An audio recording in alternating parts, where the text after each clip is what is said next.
If you want to know why the leads you get from pay-per-lead companies suck so bad, stick around.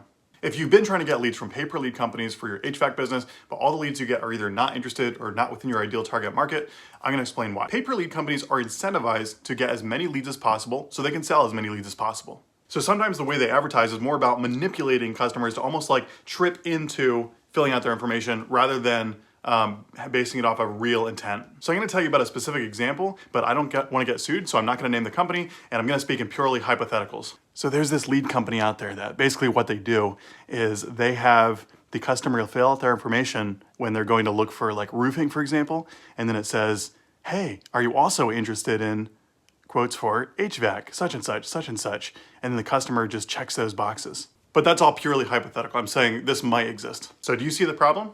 The real intent of that lead was to look for roofing, but then because they could easily check a box for HVAC and all this other stuff, they said, okay, ching, ching, ching. Then as an HVAC contractor, when you get that lead, it's not a real super intent lead. That wasn't what they were initially looking for. Another example is companies that say, hey, get a quote from a contractor and all you have to do is fill out your information and answer all these questions. And it's not explicitly saying you will get an instant quote online, but things are kind of worded and set up in a way so that anybody going to that funnel would believe that. So this customer maybe wanted an instant quote, but they weren't actually ready to sit down with somebody and sign up. So when you're talking to a potential new lead provider, try to get them to be really specific about how the leads are actually coming in.